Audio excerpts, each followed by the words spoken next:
Speed is brought to us by Jan de Bont, or John de Bont. Hopefully I didn't mispronounce that.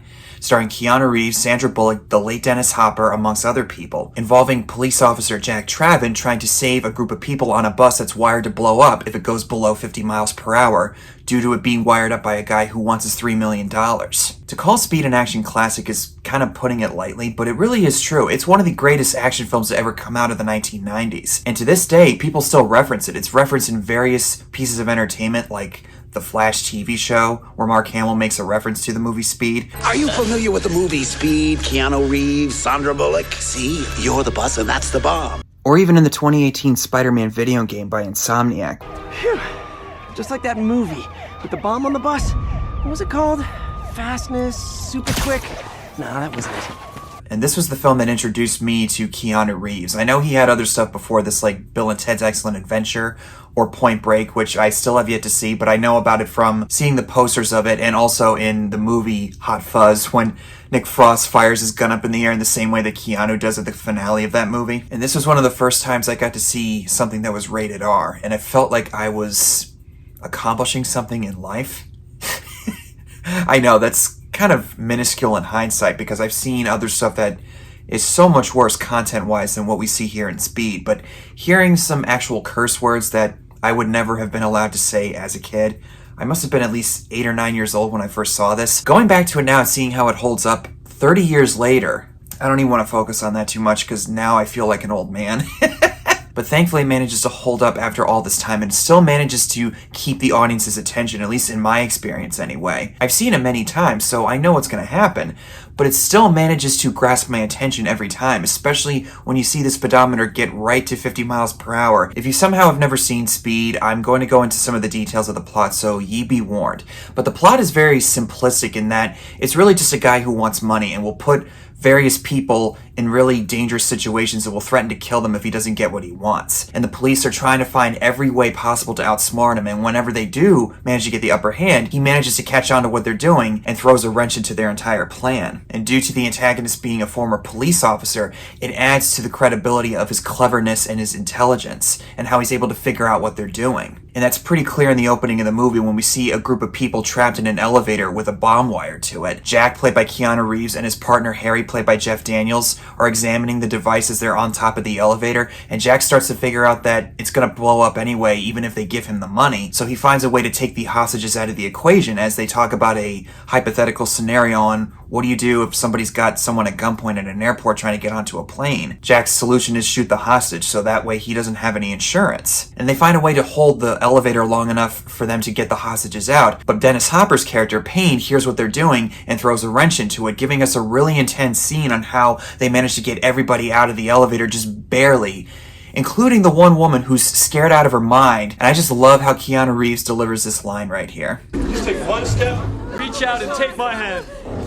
Come on! Jack Traven in this movie is basically a loose cannon, kind of like a Jack Bauer, who goes in and will take a maverick approach to the situation while his partner tries to keep him in line in certain situations, even though it doesn't always work in that way. And when they get the drop on Howard Payne, they realize just how sinister and evil he really is. But I guess while we're on the subject of Howard Payne, the late Dennis Hopper, his portrayal of this antagonist is exactly what this film needs. Not someone who's in for some kind of a big complex cause that he believes in. He's just someone who wants his money that he spent so many years working to earn, but he never got due to a certain accident that he experienced at one point during the line of duty. Now, I don't think every villainous motivation has to be this simple, but in so many other action movies, there's very complex reasons for antagonists to do what they're doing.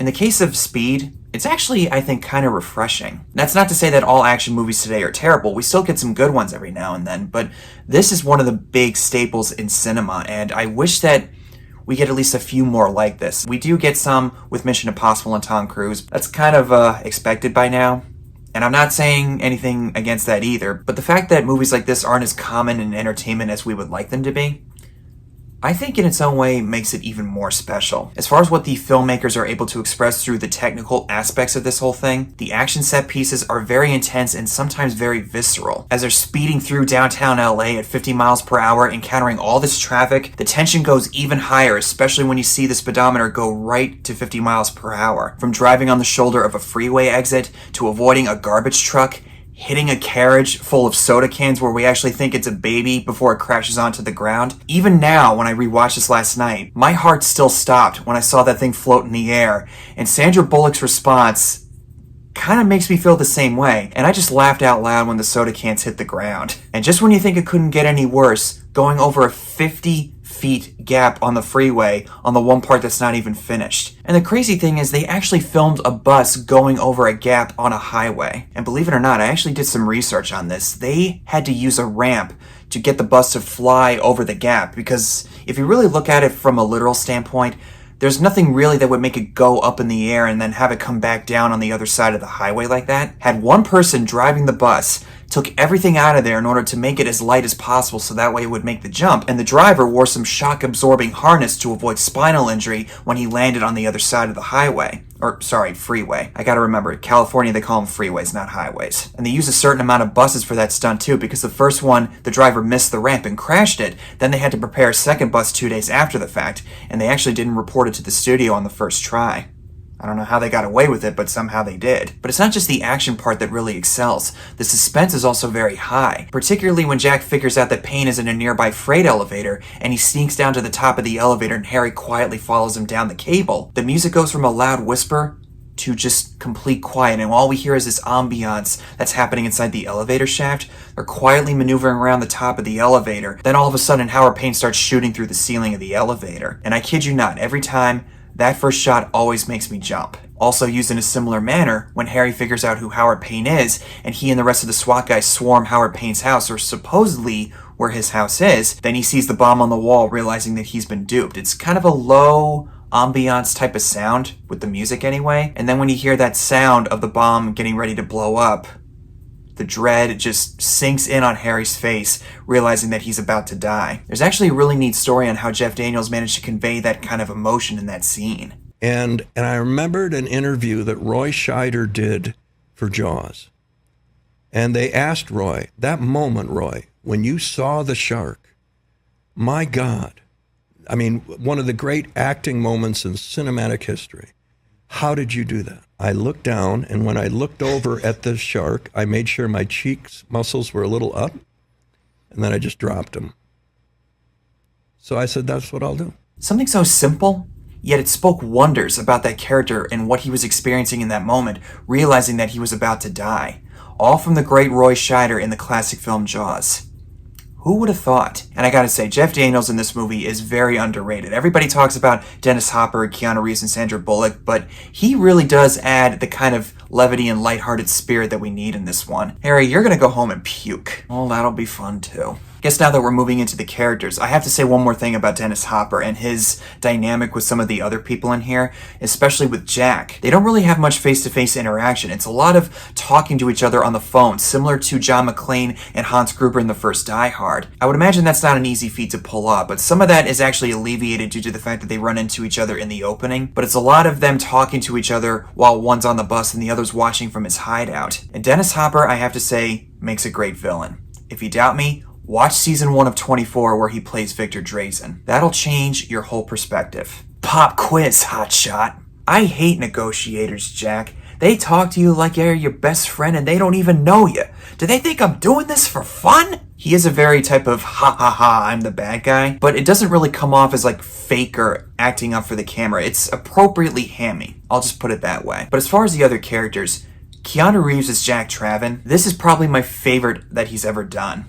Everybody talks about Neo in The Matrix, or John Wick, or Point Break, or Bill and Ted's Excellent Adventure. Whoa! It's on my bucket list, I promise. For a guy who has a very limited acting range, let's be real here, okay? He's not exactly an Oscar contender. If you watch any of his performances throughout his career, he's managed to create some pretty memorable characters. Very much a loose cannon, but he's also really smart too. He's able to figure out how exactly Howard Bane's outsmarting him, even when he figures out that Howard planted a secret camera in the bus. When Howard says certain things like, tell that wildcat behind the wheel not to slow down. And when he experiences a moment of fear and dread and frustration when he realizes that Harry's been killed, he notices Annie's sweatshirt that says Wildcats on it. Then he's able to figure out that he's using the camera. camera. It also explains how he saw that Helen was getting off the bus, because we're meant to think initially that he was seeing it through the news footage as the choppers were flying over, but they wisely don't show you seeing him looking at the camera he's planted inside. He's just looking at something. We're meant to think that he's looking at the news footage, and then he hits the button on the phone and we think, okay, he probably saw it on TV. But then with that camera in mind and rewatching it with that knowledge, it makes it a lot more clear in hindsight. And his dynamic with Sandra Bullock, whose main purpose in this movie is to drive the bus and keep it above 50, if this didn't feel natural in the least bit between the two, the movie would have fallen very hard and flat on its face, because these two are electric together. Keanu Reeves has said in his own various ways how much Sandra Bullock means to him, especially at this one award show that he was at with Sandra Bullock in the audience. Your heart, your soul, your light, your talent that you share with all of us is amazing and wonderful and extraordinary. You are one of a kind. This was also my introduction to Sandra Bullock, and she's great in here too. She manages to hold herself together extremely well here. And Annie is not really a pathetic character. She manages to keep the bus going even when it doesn't really seem like they're going to make it through alive. But she's not portrayed as perfect either. She has moments where she shows her fear and her dread about what's going to happen next, especially after Helen dies. And I like that the movie slows down a few times in order for us to let us breathe for a second and see what's going on with the characters. Oh my god, I realized I wasn't even going to talk about the passengers. They add a lot to the movie as well, especially Ortiz, who's a big teddy bear. And then Alan Ruck shows up as this tourist who's all talkative and foolish in the way he says certain things. But then as the film goes on, he becomes a lot more shaken and scared when he sees certain things happen. And just when you think he might not actually make it off the bus, I, along with everybody else on the other side, feel a huge sense of catharsis. Me. Oh, darn. But they manage to get off the bus when they realize that Howard's watching them. They find a way to play the footage through their loop so that way he doesn't see what's going on. They get off the bus. Annie and Jack barely manage to get out of the bus as it flies towards a courier freight craft and blows it up in one of the best explosions that I've ever witnessed in cinema.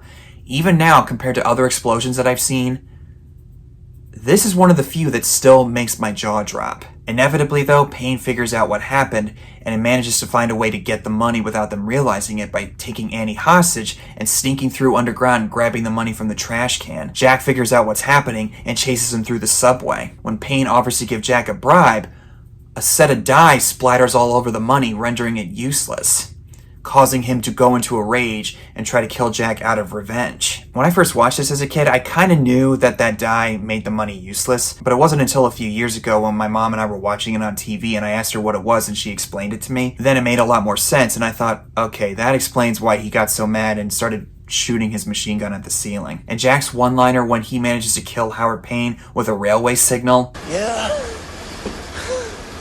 Well, I'm taller. That's what I call channeling your inner Schwarzenegger.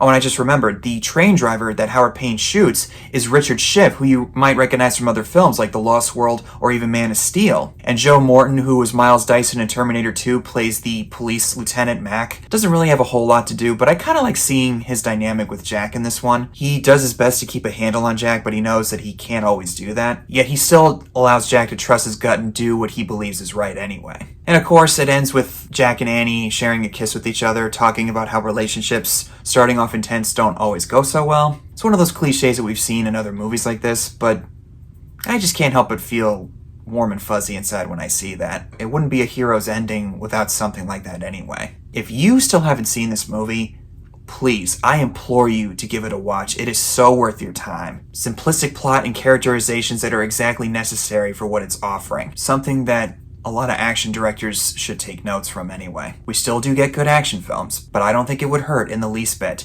to take some notes from a movie like Speed. So those are my thoughts on Speed. Thank you guys so much for watching. Comment below and tell me what your thoughts are on this movie if you've seen it. And until next time, see you in the next one.